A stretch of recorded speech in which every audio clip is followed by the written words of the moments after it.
Bismillahirrahmanirrahim. Uhayyikum bitahiyatil Islam wa tahiyatul Islam assalam. Assalamualaikum warahmatullahi wabarakatuh. Alhamdulillah hamdan kama yanbaghi li jalalihi wa 'azma sultanih. Asyhadu an la ilaha illallah wa asyhadu anna Muhammadan abduhu wa rasuluh. Amma ba'd. Rekan-rekan semuanya, kembali kita akan mengkaji hadis Rasulullah sallallahu alaihi wasallam yang terkait dengan bagaimana kita selaku orang yang beriman dan mengaku diri sebagai orang muslim, bagaimana seharusnya tuntunan yang sudah diajarkan Rasulullah sallallahu alaihi wasallam untuk kita beradab dan berakhlak. Dalam sebuah hadis yang diriwayatkan oleh Bukhari dalam sahihnya, hadis 2408, dan juga Muslim hadis nomor 4580, melalui sahabat Mughirah bin Syu'bah, bahwasanya Nabi Muhammad sallallahu alaihi wasallam bersabda, "Innallaha harrama 'alaikum." Sesungguhnya Allah mengharamkan kepada kalian semua uquqal ummahat. Uquqal ummahat diartikan sebagai kita melukai dengan perkataan kita atau dengan perbuatan kita ummahat, ibu-ibu kita.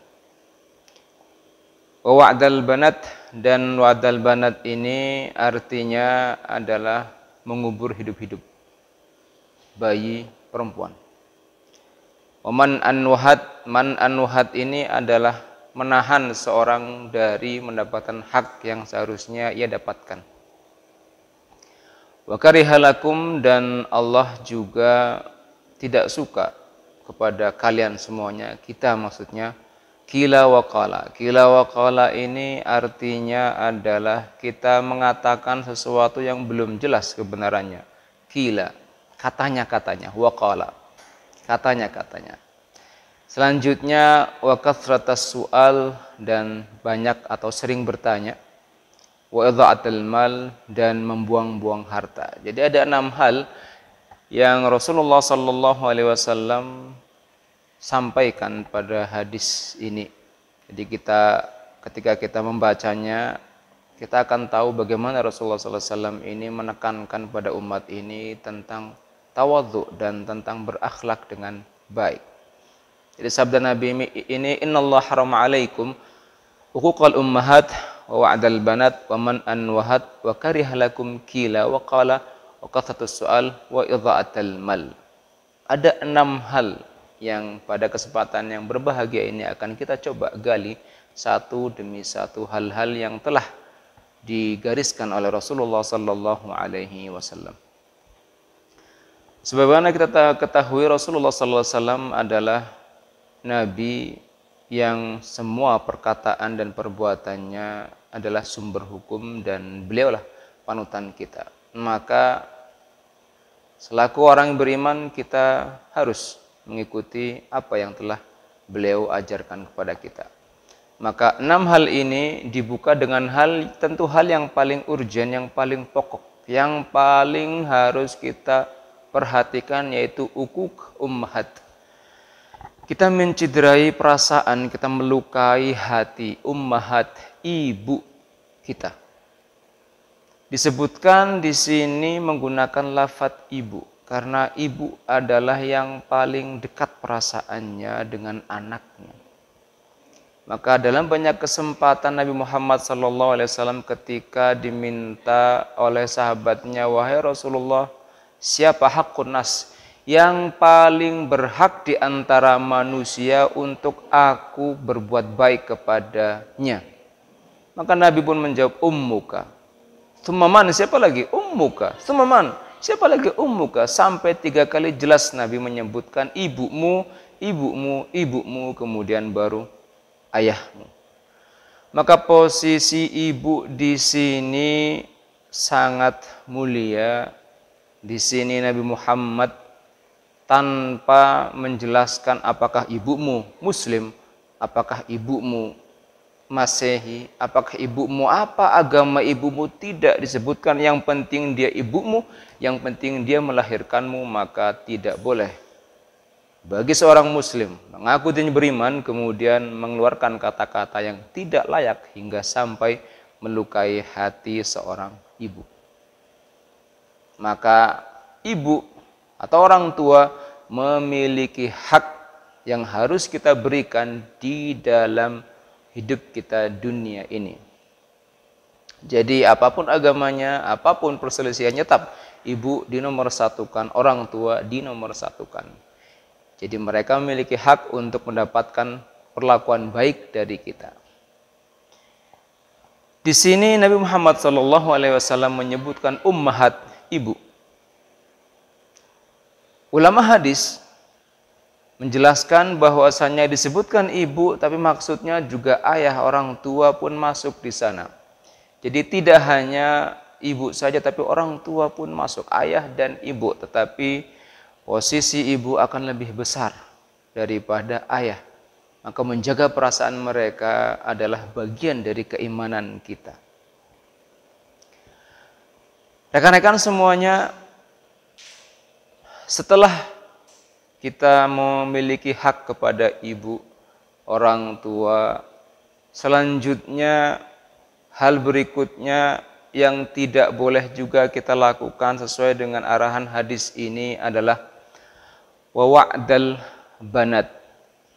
Wa'dal banat ini adalah tradisi kebiasaan orang-orang jahiliyah sebelum Islam datang. Mereka memendam hidup-hidup anak perempuan mereka. Jadi ini tradisi yang berlaku di masa sebelum Islam datang, memendam hidup-hidup. Tapi sepertinya tradisi ini hanya beralih bentuk. Kalau dahulu kala karena gengsi kemudian dipendam hidup-hidup anak setelah dilahirkan, tapi sekarang bukan gengsi lagi tapi malu.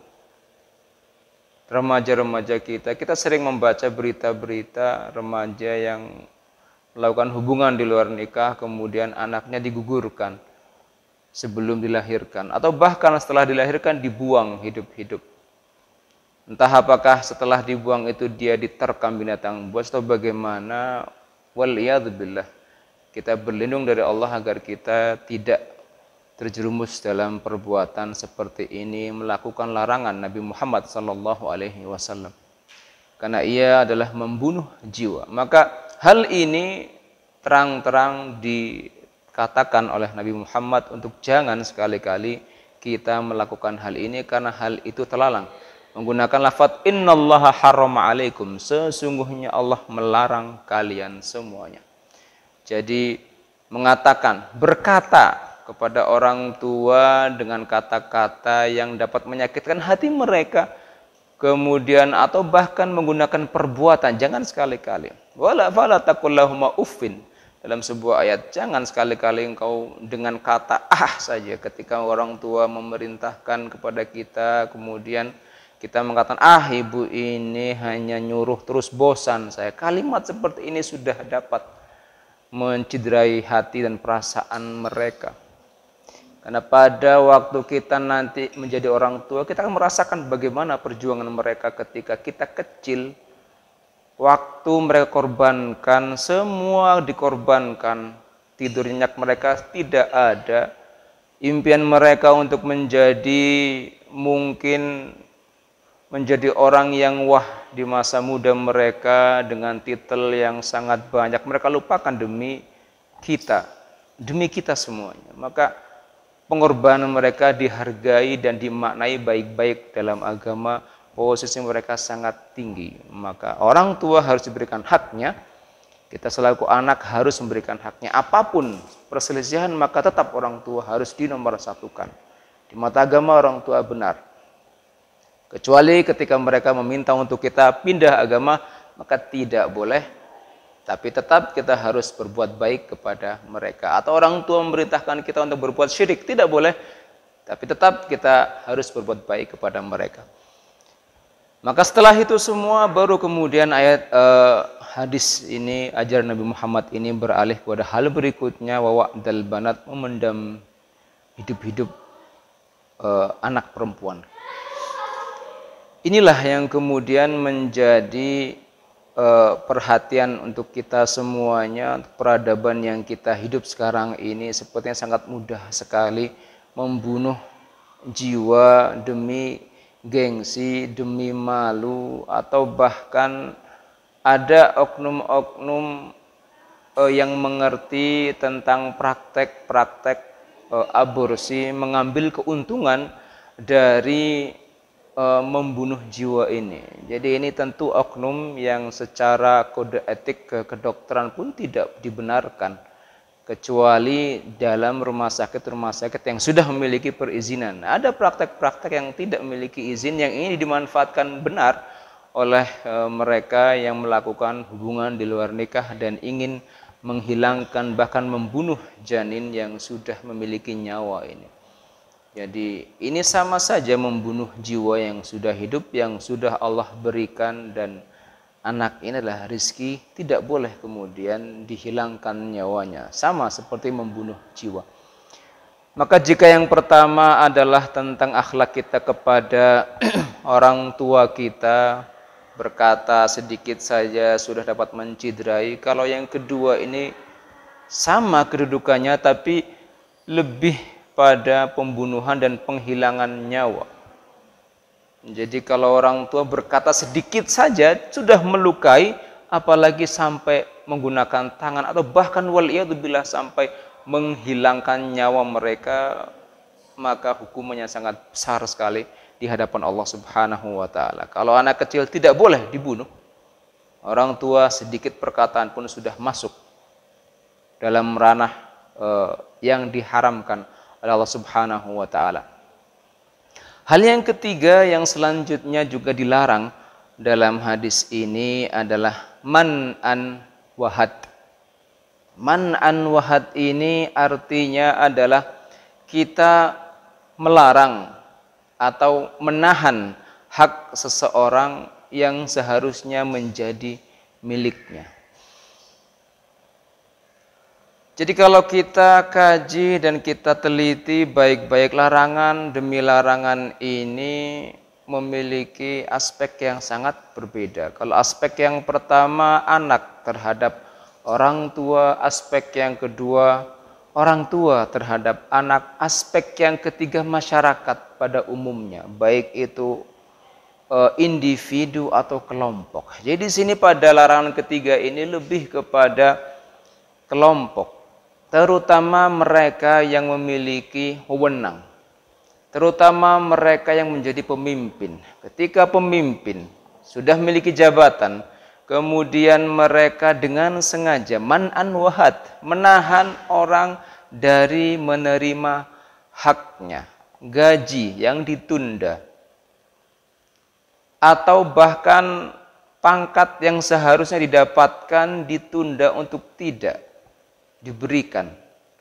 Karena seharusnya orang ini mendapatkan haknya, maka berikan hak orang lain, berikan hak mereka, apapun haknya itu, entah itu haknya adalah uang atau haknya adalah jabatan. Kalau memang datang waktunya, berikan saja, untuk apa juga ditahan-tahan.